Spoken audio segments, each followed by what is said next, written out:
So, if you haven't heard already, Kyrie Irving is charged with being anti Semitic. This is not the first black celebrity in being anti Semitic. He is the third one to my knowledge of just this year alone. First one being Whoopie Goldberg back in February, and Kanye West just a few weeks ago with his posts on both Twitter and Instagram.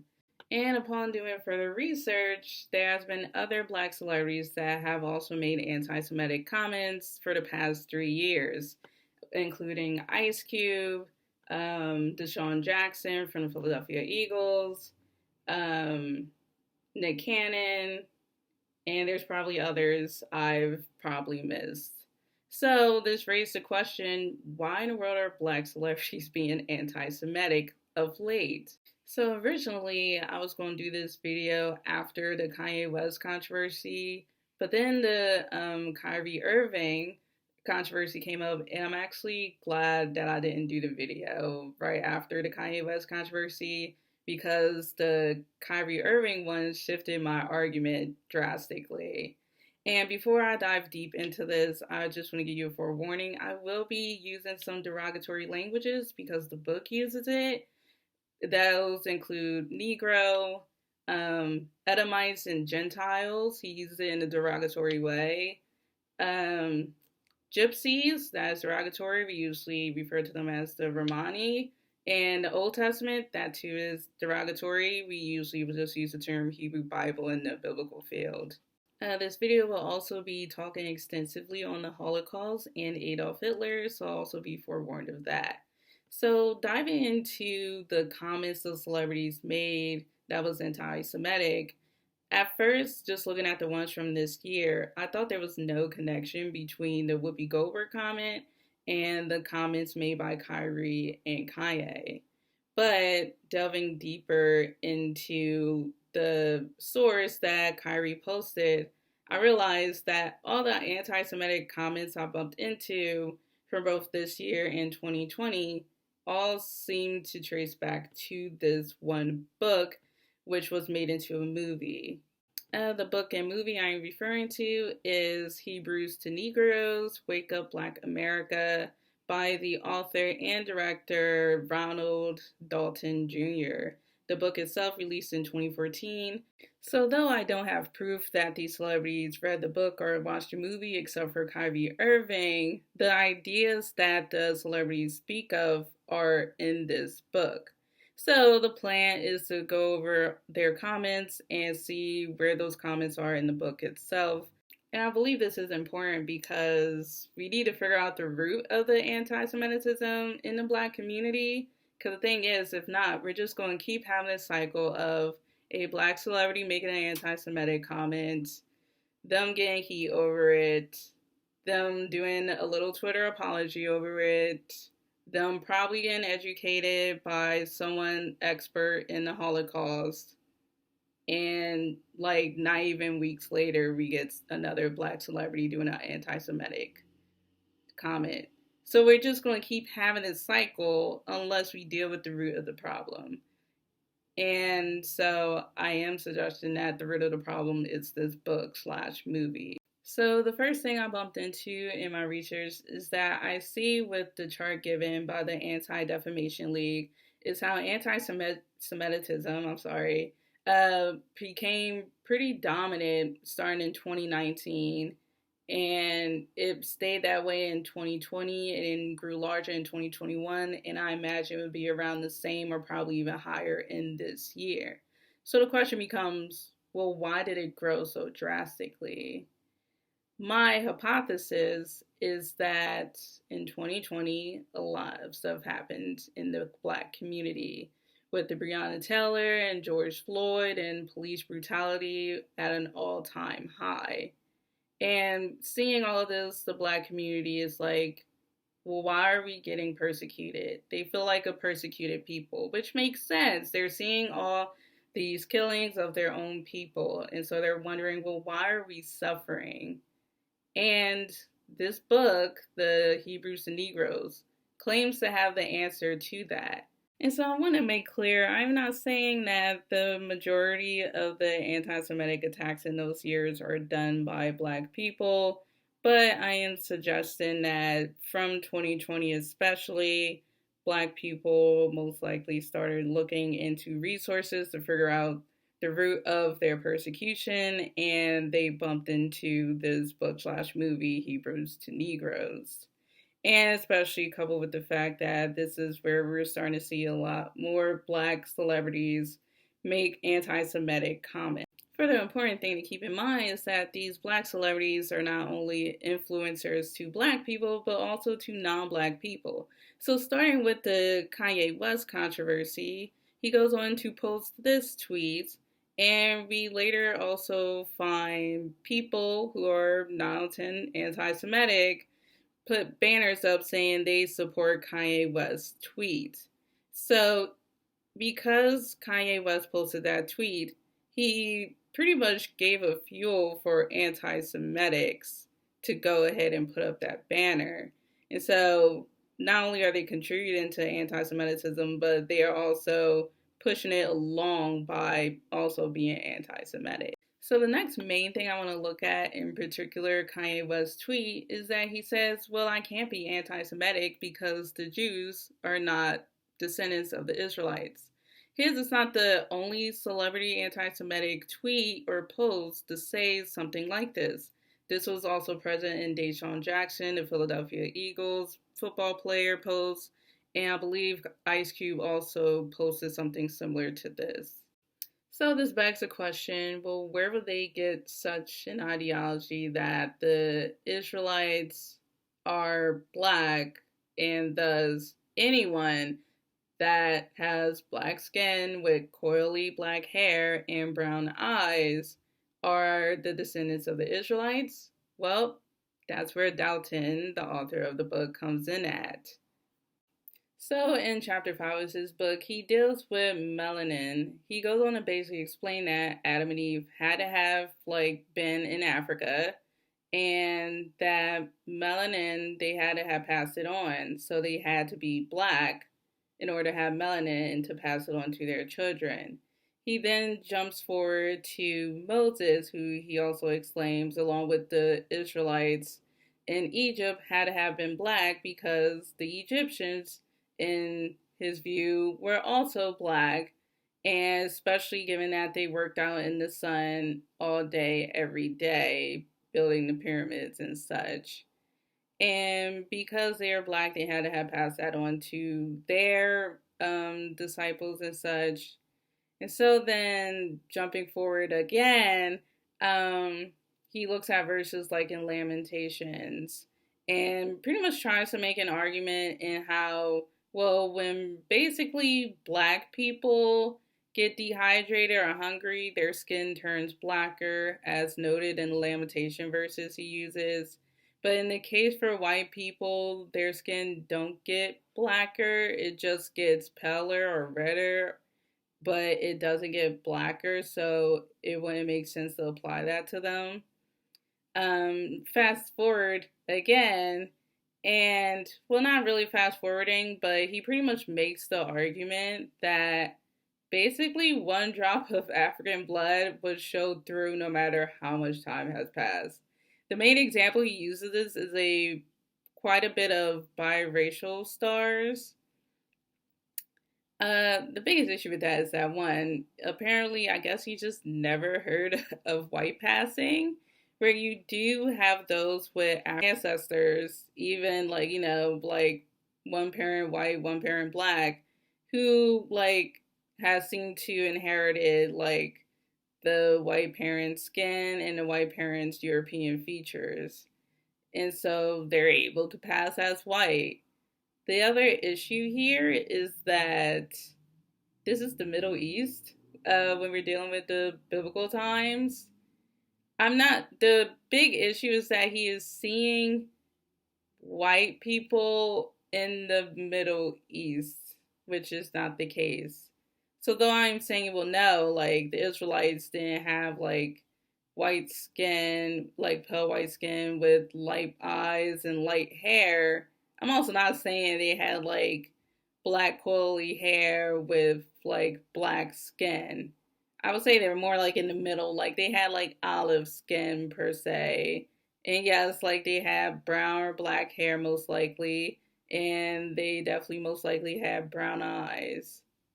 So in chapter 5, he focuses heavily on melanin. He primarily dives into like the science area of melanin, which I'm no scientist, but I'm pretty positive a lot of the stuff he is saying is inaccurate. Just some things I've noticed that are not true is that he says black people don't need to wear sunscreens. No, we need to wear sunscreen. I sadly also do not wear sunscreen, so I'm not gonna sit up here and act like I wear it. But we do need to use sunscreens, black people. The other thing is that so the way he explains why the Israelites were black and we are the descendants of the Israelites and not the Jews, especially the Ashkenazi Jews, is that he says, well, Adam and Eve had to have been black in order to pass down melanin, and so the Garden of Eden had to be in Africa.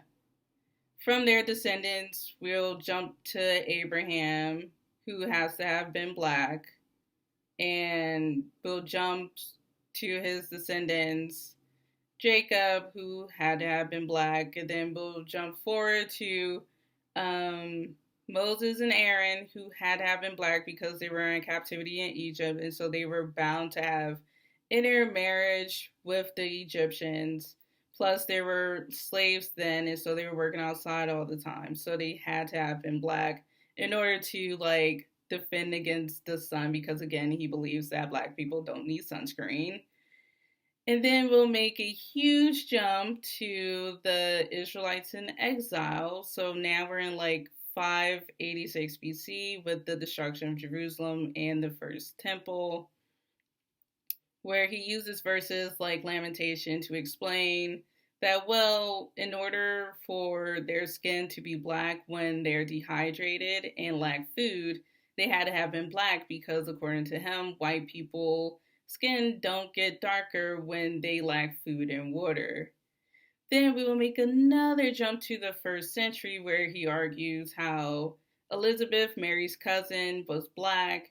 And so because she was black and that's Mary's cousin, Mary had to be black. And because Mary is black, then Jesus had to have been black and the disciples were black.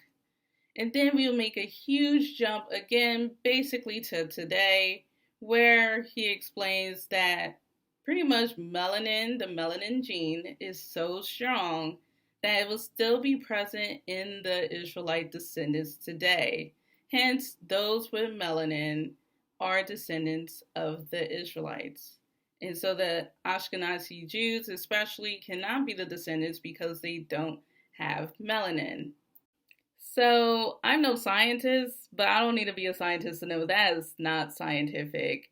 For one, he jumps so far. He's saying the gene all the way back from Adam and Eve, which I'm not going to try and place that date, but let's say all the way back to Aaron and Moses, which is like 1491 BC, mind you, all the way to today, 2022 AD. That gene they have will be present and apparent in their descendants today. That is a huge stretch. The other issue is his comment that, oh, well, it was showed through in black people, even if, let's say, after that time they intermingled or intermarried with other cultures, it was still showed through because the black gene is that strong. You know what that sounds like when I read it? It sounded like the one drop rule. And you know who uses the one drop rule? Oh, wait. If you guess white racist in the 20th century America, ding, ding, ding, you're correct. This was an act back in 1911, I believe, and I believe it was implemented to prevent intermarriages. And you know who else uses the one drop rule? Adolf Hitler. And you know where he got that idea of the one drop rule from? The Jim Crow era. There's an interesting article that dives into how much the Jim Crow laws influenced Adolf Hitler's treatment of the Jews, which I find very interesting and would highly recommend looking into. So now that we finally reached to Adolf Hitler after like 15 minutes into this video, and I apologize for that, this now begs the question, well, who was he influenced by? The white racists of the Jim Crow era or Adolf Hitler? And I am putting all of my money into Adolf Hitler. Not only does the author goes on to quote Adolf Hitler a few times in his book, Adolf Hitler presence is throughout this book. Again, as we can already see with the one drop rule. Now, when it comes to trying to solidify that the Ashkenazi Jews are not descendants of the Israelites, he relies on the science from Adolf Hitler to prove his point. He goes on to get this information about Adolf Hitler's scientific experiment on finding out the Jews' heritage from a book called The Nazis, World War II by Jewish author Robert Edwin Herstein. Now, I went on to look at the historian, and I doubt that he is anti-Semitic. It's just that, sadly, they use his book to justify their anti-Semitic ideas. It is just disheartening to just know that people could twist your words and works this much. So yeah, but anywho, back into the page she was talking about, I was able to find the book at the library. So I was able to also bring up the page he was referring to, and he does go on to quote it in the book too. So the quote he gives is that the genetic heritage of the Jew is purportedly traced to the Oriental, China, Japan, Negro, Near Asian, India, Pakistan, Indonesia, and Hamitic people, Africa, land of Canaan. So we can see how he goes on to quote the book and concludes that Adolf Hitler is saying that because they don't have any of these bloodlines apparent in their physical appearance, they cannot be the real Jews.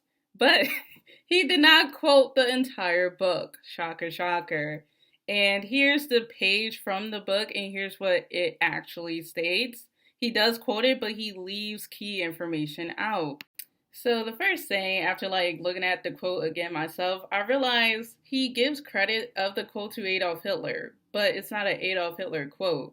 That's the author, the historian, saying that he purportedly traced the Jews being genetically Oriental, Negro, and etc. That's not Adolf Hitler saying that himself. Secondly, we could see there's an extra line in there saying that all in all, the Jew is a bastard. Now, if you just do a simple Google search of the term bastard, which is a derogatory term, it can also mean impure. So Adolf Hitler is not saying that because they do not have Oriental, Negro, and etc. in their bloodlines, they are not pure. He is saying that they are not pure because they do have these bloodlines of Oriental, African, etc. in them. Because once again, he is concerned about Germanic purity. He does not care about Jewish purity, which is the care of this author clearly, and how he pretty much interpreted this quote, which isn't even an Adolf Hitler quote. And he knows that Adolf Hitler was not a fan of black people either, for he continues in that same page to highlight how Adolf Hitler killed off black Germans and biracial Germans. The way he just says it is just he seems to have beef with biracials as well, which we will dig into later. But you know the excuse he gives for why this happened, along with why the Atlantic slave trade happened? It's because of the curse. If you don't have the curse of Ham, we will get to that.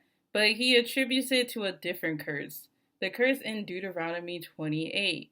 Now, in this chapter, it goes on to list both the blessings and cursings to the Israelites. Blessings if they follow God's command, and cursings if they do not follow God's command.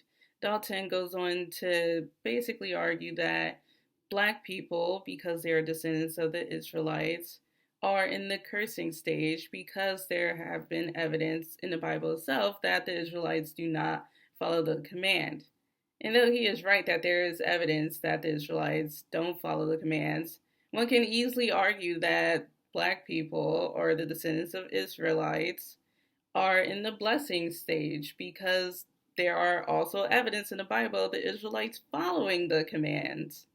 So, in regards to the curses in Deuteronomy 28, he uses this a lot. And I mentioned earlier the curse of Ham. Guess how many times he mentions the curse of Ham? Once. He mentions it one time. Though the curse of Ham is the main curse white slavers used to justify enslaving African descent people. Why would he only use this once? Another curse he brings up is the curse of Cain. But he goes on to make this huge stretch in chapter 10 of basically how the descendants of Cain, the Canaanites, are the Jews. Now, if you know the Bible, like, being called a Canaanite is honestly a slur. Like, it is. It's similar to calling someone a Nazi. Like, whenever you would read that someone has some type of ties to the Canaanites, you automatically know, oh, okay, they're a bad guy. They're an enemy against the Israelites or the Jews. And so that's the same way he's using it here. And as you already seen from the post I made when talking about the curse of Ham was used by the white slave owners. He is using the same logic as them. Not only that, but he goes on to state that blacks people are descendants not only of the Israelites, but of Ham. And so if he believes in this curse of Ham, which he seems like he does, I guess according to him, we're double cursed with both the curses of Deuteronomy 28 and the curses of Ham in Genesis. And when it comes to the curse of Ham, when he does mention it this one time, he blames the Jews.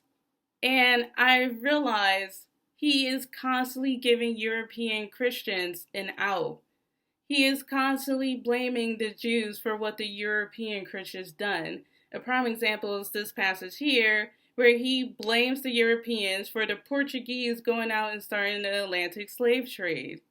And you know who else says that? You know who else blames the Jews for the slave trade? Adolf Hitler. Adolf Hitler says that, and he goes on to quote this. So while looking into this quote that he uses, I bumped into a book called Hybrid Hate. It looks like an interesting book, and it goes on to look at how anti-Semitism and anti-Black has been used, like all the way up, like to the Renaissance era, all the way up to Second World War.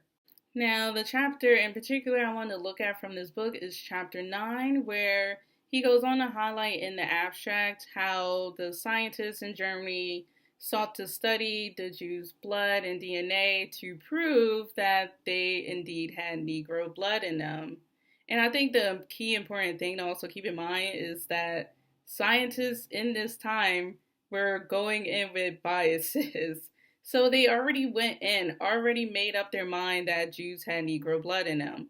And this is not something just in Germany, this was in America as well. The prime example I could think of is that there was this scientist that did a study on skulls and pretty much stated how, see, this proves that Black people are inferior to white people because their skulls is of a different shape. And this was taken as legit for a good while until it was finally debunked. So looking at that information from the book and going back to the quote Dalton goes on to give from Adolf Hitler, my hypothesis is that Adolf Hitler is not saying that when the Jews immigrated into Germany, they brought over African people. Adolf Hitler is saying that when the Jews came over to Germany, they brought their African blood with them. Whereas the author, as I just noted, believes that the Jews came to Germany with the Black Germans, as seen when he quickly goes on to talk about the Black Germans that were also killed during the Holocaust. And we see how he goes on to use that quote from the Nazi book, which I've already gone on to explain how he misquotes it because it's not by Hitler. It's the historian saying this information isn't true. But this is information that Adolf Hitler himself believes, which is again that the Jews do have Oriental, Negro, and etc. blood in them, which is further seen through the text we get about the photo and Goebbels having to add more anti-Semitic images for Hitler, and also with the quote we do get, which is that Jews are bastards, which I believe could mean that both in the sense that, oh, Jews are vile, and that Hitler also means that Jews are impure, since again, he is obsessed with purity. So we can see with these two sources that because he misinterprets it, he comes up with this false belief that both that the Jews were involved in the slave trade, including the Atlantic slave trade, and that the Jews does not have Negro blood in them, and because of that, they cannot be the children of Israelites. But we see through these quotes that Adolf Hitler is arguing the opposite. He's arguing that they do have Negro blood in them. And so that literally tears down this author's argument. So if I honestly had to take a guess, like, where did this idea, this argument of Dalton, in that the Jews are not the children of Israel, I would say it had to have started from Adolf Hitler's quotes that he uses. He misinterprets them and then just runs with it. And so because he is using Adolf Hitler as the basis for his argument, and Adolf Hitler is very anti-Semitic, it too, his arguments will be anti-Semitic. Kanye West in his post goes on to note, well, I can't be anti-Semitic because they're not Semitic. That's the same logic Dalton gives in his book. And so, first off, their logic is that, well, I can't be anti-Semitic. And he states, well, I'm anti-JFET. And that's still racist. And you're still being racist to the same group of people. That's like if someone said, I'm not anti-black, I'm anti-Negro. They're still being racist to the same group of people. Adolf Hitler was also homophobic. We see in this article how when it came to the homosexuals in Germany, Adolf Hitler threw them in prisons and also into the concentration camps. And shocker, shocker, this book also contains homophobic messages. He pretty much goes on to argue, I'm sorry, he argues how the white man inserted homosexuality into the black communities to dwindle the numbers of African Americans in America, and is a way to annihilate the people. Adolf Hitler was also not for the mixing of races, and this author too is also not for interracial couples. He highlights this, especially at the end when he states how the white man is tricking black women into marrying them. I can honestly go on a whole rant about the treatment of black women by black men, especially in the black community. But I would just highly recommend the YouTuber T Noir. Like, her videos are amazing. I would highly recommend checking her out. But back to his biracial comments, he doesn't seem to consider them black and seems to paint them as being impure, as seen in this passage, where he basically is like, yeah, they should not claim themselves as black on applications. And so not only is he already dividing the black community between basically everyone else, especially towards the other minorities, but he's dividing the black community amongst himself, because he's dividing like the black community with black homosexuals, he's dividing the black community with biracials, he's dividing the black community with black women, and he's dividing the black community with black celebrities and black wealthy people. So obviously this brings the question, well, is this division helping the black community or is making the black community worse? I understand why our communities sought out an answer as to why all this deaths in our community was happening, especially in 2020, where it was at an all-time high. And this author, Ronald Dalton, claimed to have had the answer in this book, Hebrews to Negroes. But he does not have the answer. This is just making things worse. not only in the Black community, but also in our relations with other communities, especially the Jewish communities, because it's just layered with anti Semitism. Because Hitler has a chokehold on this man in this book, it's there throughout. And so I don't have the answer, Sally, on how we can better our community. I just want you to know that this book, the claims to have the answer, is not it. It is not helping the community. It is hurting the community. We can do better. We can do better. But this is not the way. And sadly, the language in this book and in the movie is already present in the Black community. I have sadly already heard this type of language in the community, in the church itself. Sadly, I can think of a few people who, if they watched this movie or read this book, will buy into it, sadly. And it's a shame. Like, I understand our community is hurting right now and is suffering and have gone through many years of oppression and before that slavery, but injustice only breeds injustice. Racism just breeds more racism. This isn't the way. For me personally, I don't usually do stuff like this. Like, I'm the type of person that just keeps stuff in my mind. I just think to myself, well, I'll keep this, and surely someone else will think this, and I'll wait for them to do something like this. But this video was needed, and it needed to be face to face, eye to eye. And I would like to believe that this author, Dalton, meant well by his book but was led astray. And I am not attacking his character, I am simply attacking his arguments and the process he took to make those arguments. I'm also not saying like I am accurate in all the information I've given and the way I've interpreted it. And that's why I provided sources. That way, if there is something I misunderstood, you guys can point that out to me. I would love that. And I just hope that if he does see this video, that he just take this criticism into consideration.